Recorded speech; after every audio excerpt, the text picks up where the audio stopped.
there, everyone, and welcome back to the CO2 Rundown. I'm your host, Chad Owens, and as you can see, I'm back home. Feels so good to be back here. There's no place like home. Anyway, hope you guys had an amazing weekend. It was a crazy weekend in sports. We got a lot of stories for you guys today, so sit back, relax. Let's dive on in to the CO2 Rundown. I'm sure you have all seen the episode that happened between our UH men's volleyball team and Long Beach. It was a heated incident, an argument between coaches, which led to athletic director Dave Matlin having to come down and step in. You know what? That's the thing with sports, man. It's so emotional. It's so competitive. But hey, you got to be able to handle emotions. You got to be able to control yourself when you're in the fog, as we like to call it. Coach Allen Nipe, I hope I'm pronouncing that correctly, of Long Beach was, in my opinion, backing up his players as, they were complaining about the crowd noise that was being pumped into the arena. So, our coach, University of Hawaii men's volleyball coach, stepped in, and there was just some jawing going back and forth. And you know what? That happens in sports, but you can't let it escalate. And I think there were some words that was said on the Long Beach side that really seemed unprofessional. And you got to be able to handle that. You got to be able to be cool, calm, and collected in those heated moments. And look, we were the more calm team. We knew we were at home, hence a reason why we ended up winning that game to remain undefeated. And yeah, this is going to be a rival. This is going to be the new battle. It was BYU before. Now it seems like it's going to be Long Beach. So let's stay tuned as our men's volleyball team continues to dominate each and every week. So keep it up, guys. Great job, and continue to be cool, calm, and collected.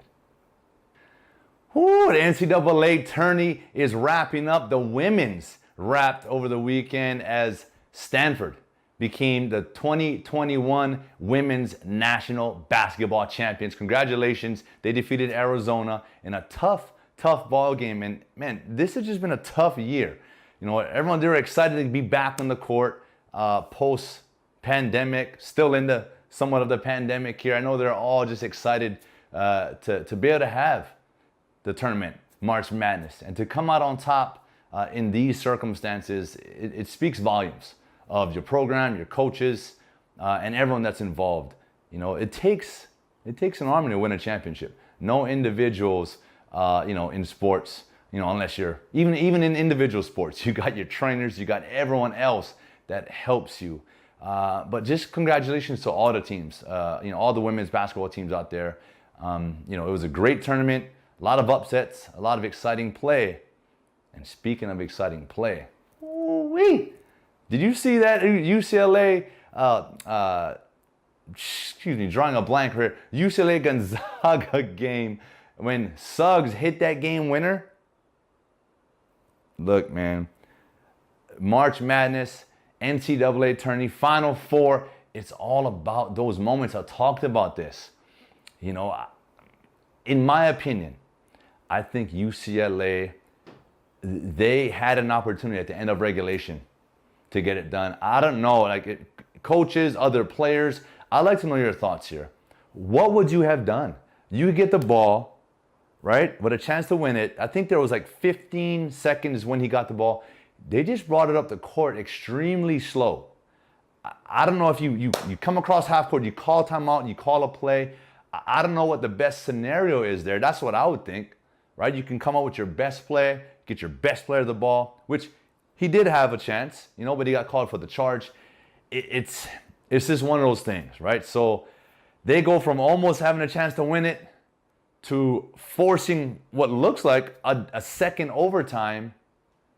And then your boy Suggs, one of the top prospects, if not the top prospect in college basketball right now, comes down and drains the game-winning buzzer beater from 33 feet to go on to the national championship and to remain undefeated. So yeah, exciting stuff. I was pulling for UCLA, as you guys know. I was talking about them, but hey, Cinderella story team, what a great run. You guys should be proud of yourselves. And today, at 3 o'clock, we are in for a good one as Gonzaga's taking on Baylor, as what this was the predicted game early on anyway, two top-ranked teams. So this is going to be exciting. Make sure you guys tune in. But I got Gonzaga winning this one.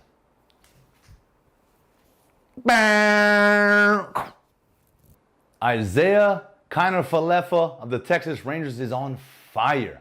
He had his first homer of the season. He went 3 for 4. He's just dominating this season so far with the Rangers. He is at shortstop. And man, like, he also, along with Colton Wong, won a Gold Glove last year. This is his first Gold Glove award. So, man, the Hawaii boys is doing their thing. So exciting. It's so promising for the young athletes here that are aspiring baseball players, knowing that they've got a couple guys. You know, we got Shane Victorino who did there. Even before that, you know, Benny Agbayani. Like, we have so many talented baseball players to come out of the island. So all you young athletes watching, man, make sure you guys tune in. Make sure you guys follow Colton Wong and Isaiah Falefa this season. They are off to some hot starts. In the NFL, the New York Jets have traded their quarterback, Sam Darnold, to the Carolina Panthers. Sam Darnold was their franchise pickup in the draft 3 years ago, so they are looking to find their next guy. I believe they have the second overall pick in this year's draft. Sources are saying that the leading candidate is Zach Wilson out of BYU to get picked up second overall. So, yep, that happens in sports. The business of pro sports is tough, man. But I think Sam Darnold, he's in a situation in Carolina where even their quarterback situation is sort of, up in the air. So he's going to be able to go there and compete. And we'll see. It's going to be exciting come draft day. We'll see what the Jets do with their second overall pick. All right. It is Monday. So you know what that means. I got the sports guru, Tsai, joining us here. So look, we're going to talk about football. They're putting a pause in spring practice due to COVID contact tracing. Let's check it out. All right, Tsai, sports guru. Thank you so much for joining us here today on the CO2 Rundown, man. How you doing? Good. How are you? You've been traveling all over the place, right? Yeah, I mean, it's good to be back home, though. It's good to be back, where things feel sort of into more of a normal routine, comfortable, but not that I was uncomfortable in Malibu. You seen me. I was very comfortable in that. You're very comfortable in the hot tub, yeah. And what a great view. Oh my God, unbelievable. But anyway, let's dive on into this thing. So, man, University of Hawaii football pauses spring practice due to COVID contact tracing. Right. And, that's one of those reminders we always got to remember that no matter how careful you are, and that football team's always careful. They haven't even used the locker room since, I don't know, last March, I think. It's just because, they want to keep everybody safe.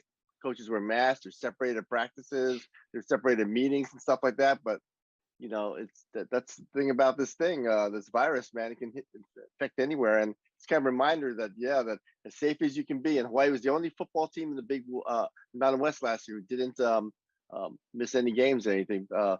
because of, and yet they stayed healthy. And which brings me to this other thought I had. And I was wondering what you thought.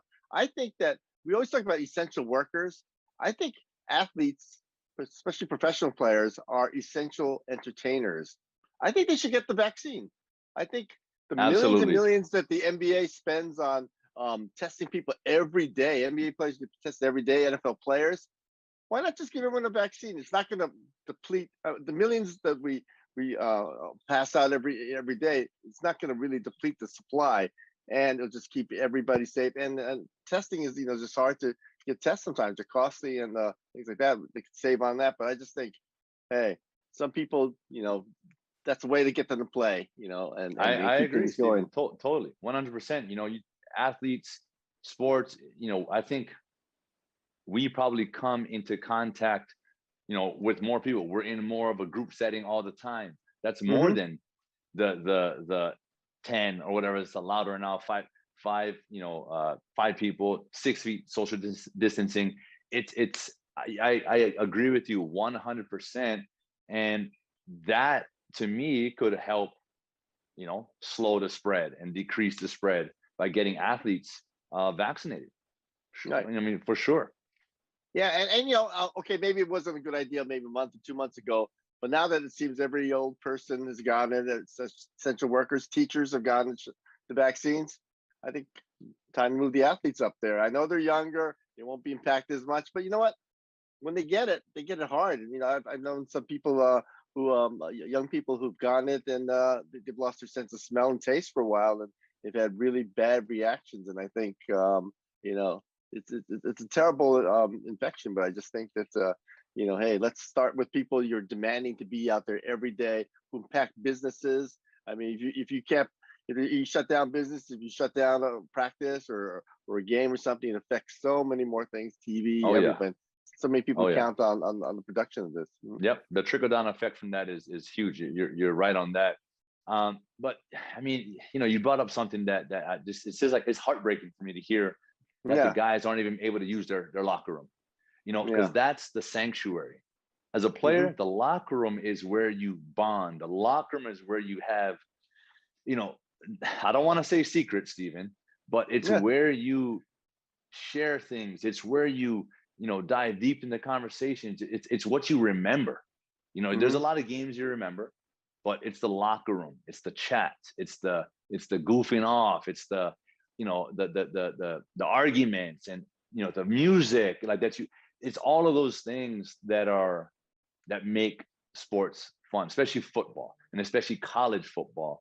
So yeah, I think vaccinating the team would help maybe get them back into the locker room, because that's what it's about, man. It's about experiencing that, So that's my opinion, man. It's weird, and especially like they go to a bowl game, but they don't really go to a bowl game because they're in their hotels.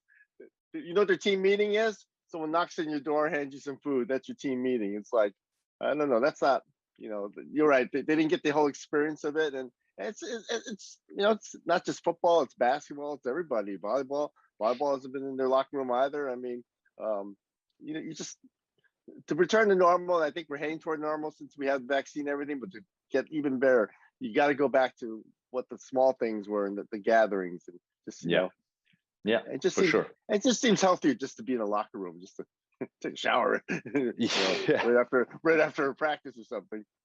For sure. But yeah, I mean, I'm what are they saying? Like, how long is this pause going to be? Oh, it's just going to be till everything gets back to normal. But who knows how?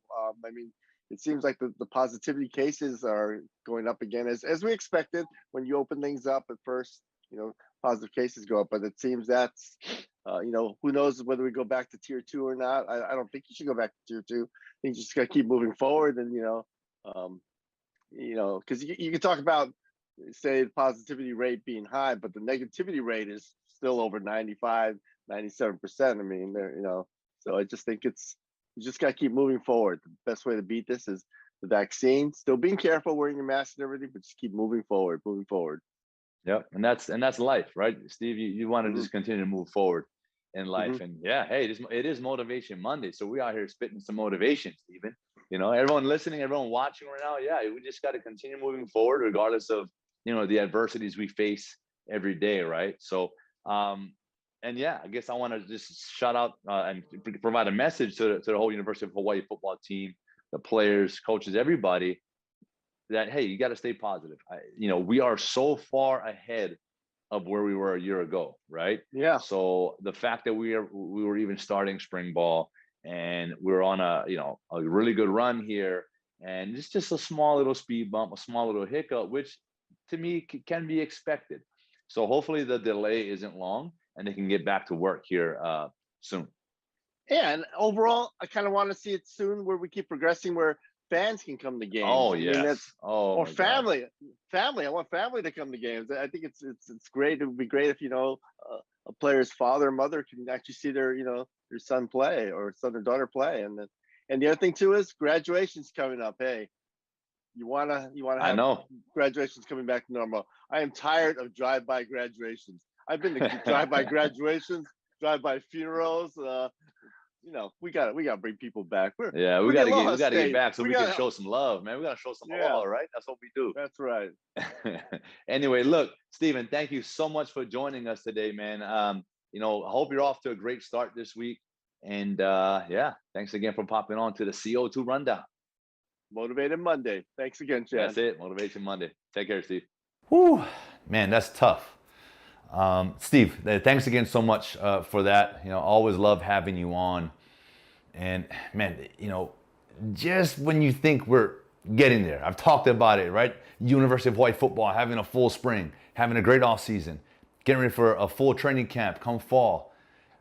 And then a little speed bump, a little hiccup. But I guess that's to be expected, right? So hopefully it's not a long delay. Hopefully they can sort of nip that in the butt and get back to work. But yeah, it's part of what we're dealing with right now.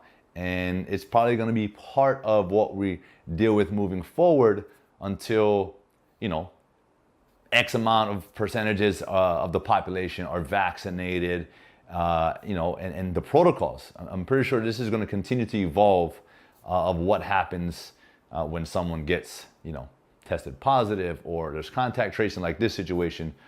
So I'm hopeful though that we will be in the clear soon. But hey, with that being said, hey guys, continue to work, continue to grind, continue to do what you can until you guys are back out in that field. But Stephen, thanks again so much for that. Make sure you guys check him out in today's Honolulu Star-Advertiser.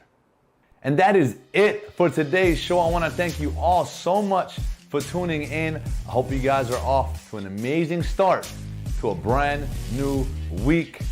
Look, like me and Steven talked about it, man, we got to just continue to move forward each and every day. Take that step. Keep moving forward, onward and upwards. We are on the ascent out of this thing. And, we all got to be ready to explode when we get that true green light. So keep working, keep grinding, and stay positive. I'll see you all on Wednesday.